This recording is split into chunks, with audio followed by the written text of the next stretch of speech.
अस्सलाम वालेकुम दोस्तों, मैं हूं बिलाल ख़ान और आप देख रहे हैं बिलाल की बातें यूट्यूब चैनल। तो दोस्तों, आज की वीडियो के अंदर हम बात करने वाले हैं कि जोंग की फ्रेंचाइज़ आप कैसे खोल सकते हैं।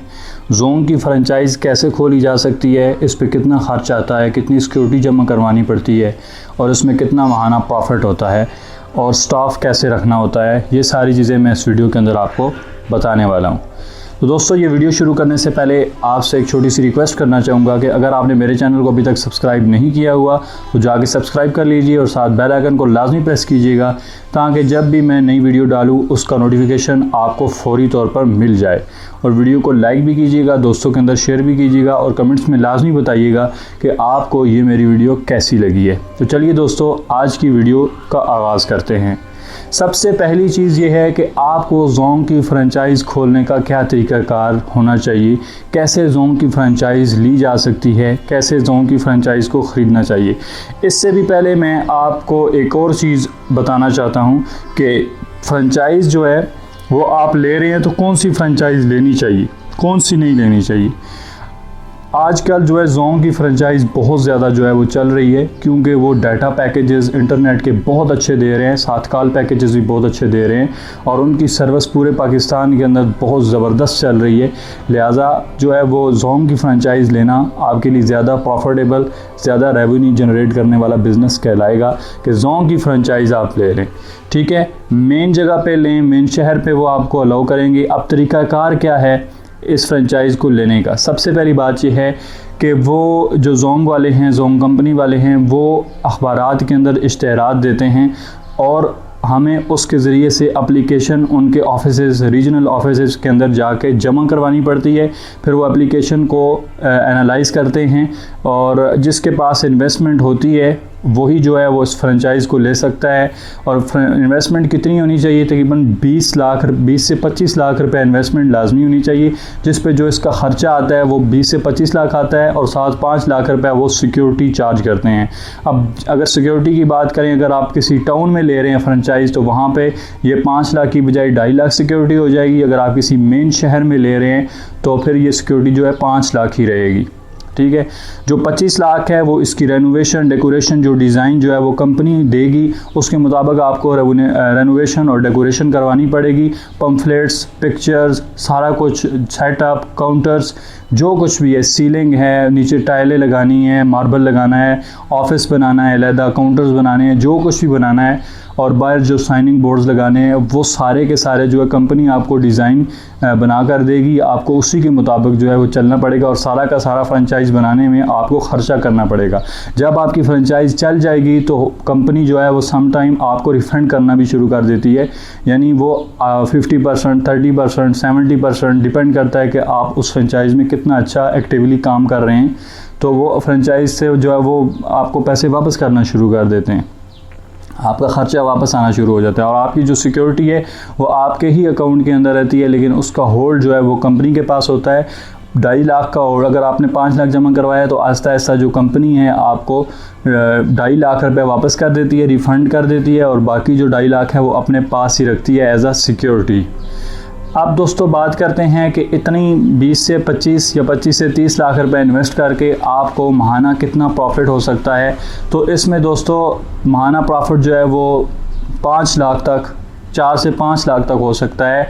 और खालिस प्रॉफिट की, नेट प्रॉफिट की अगर बात करें तो 2.5 से 3 लाख रुपए आप माहाना कमा सकते हैं 25 से 30 लाख रुपए लगा के एक जोंग फ्रेंचाइज़ के अंदर।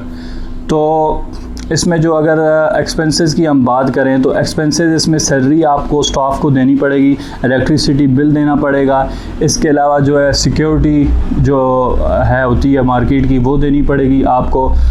तो ये जो ख़र्चे हैं तकरीबन 1.5 से 2 लाख रुपए ये ख़र्चे आपके बन जाएंगे। यानी कि आपकी अगर कंपनी जो है 5 लाख रुपए रेवेन्यू जनरेट कर रही है आपकी फ्रेंचाइज़, उसमें से 2 लाख रुपए आपके सीधे सीधे ख़र्चे निकल जाएंगे और 3 लाख रुपए आपको माहाना बचना शुरू हो जाए अगर आपकी लोकेशन अच्छी है।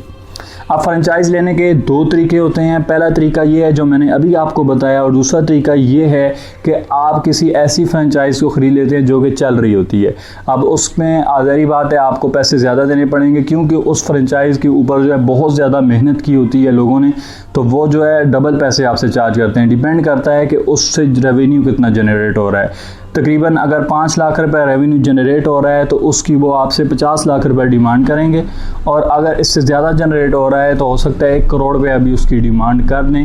तो उसके लिए भी एप्लीकेशन जो है वो जाके जमा करवानी पड़ती है, और उस एप्लीकेशन के अंदर जो है वो फिर कंपनी एडजस्ट कर देती है किसी भी एक नए इन्वेस्टर को, उसके साथ कंपनी मीटिंग करती है और उसको फ्रेंचाइज़ जो है वो अप्रूवल उसका इशू कर देती है। वो फ्रेंचाइज़ जो है वो नए बंदे की हो जाती है, लेकिन उसको वर्थ ज़्यादा पे करनी पड़ती है।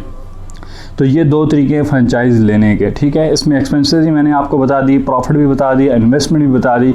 अब बात करते हैं कि आपने स्टाफ को कैसे रखना है। दोस्तों, स्टाफ जो आप रखेंगे वो स्किलफुल रखेंगे, जिसका थोड़ा बहुत एक्सपीरियंस होगा, चाहे वो जायज़ कंपनी के अंदर एक्सपीरियंस लेके आया है, यूफोन के अंदर लेके आया है, टेलीनॉर के अंदर, जिस भी कंपनी के अंदर उसका एक्सपीरियंस है 1.5-2 साल का, आप ऐसे स्टाफ को हायर करेंगे, ठीक है। जिसमें सबसे पहले जो है वो आपके काउंटर पे 3 से 4 बंदे आपके काउंटर पे होने चाहिए। एक आपका मैनेजर होगा फ्रेंचाइज़ का। अगर मैनेजर आप नहीं रखना चाहते, आप खर्चा बचाना चाह रहे हैं, तो आप ख़ुद जो है एज अ मैनेजर उस पर काम कर सकते हैं। अगर आप ख़ुद कहीं और बिज़ी हैं या आप मैनेजर नहीं बनना चाहते, तो फिर आप बाहर से बंदा हायर करेंगे, उसकी भी आप सैलरी तय करेंगे। और काउंटर पर जो लोग हैं उनको भी एक्सपीरियंस के हिसाब से, उनकी कम्युनिकेशन स्किल्स के हिसाब से आप उनको सैलरी देंगे। इसके अलावा जो सफाई करने वाला होता है बंदा, आप उसको भी सैलरी देनी पड़ेगी, ठीक है। 15,000 तो उसको लाजमी देनी पड़ेगी। सिक्योरिटी गार्ड है उसको 20,000 देनी पड़ेगी। और अंदर जो काउंटर में आपने एक्सपीरियंस बंदे बिठाए हुए हैं 25,000 पे आप उनको भी सैलरी देंगे। और जो मैनेजर एक्सपीरियंस बंदा आप बिठाएंगे जो कि चीज़ों को मैनेज करेगा, उसको भी आप जो है 25 से 30 या 30 से 35,000 रुपये देंगे। डिपेंड करता है कि उसका एक्सपीरियंस कितना है। अगर आप ख़ुद बैठना चाहते हैं तो ये वेल एंड गुड, ये आपका खर्चा बच जाएगा।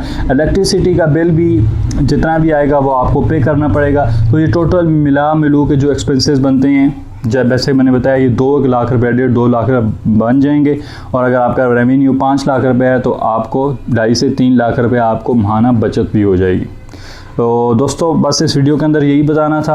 इसमें ये होता है कि कंपनी टारगेट्स देती है, टारगेट्स को अचीव करना पड़ता है। जब आप उन टारगेट्स को अचीव कर लेते हैं तो कंपनी आपको कमीशन देती है।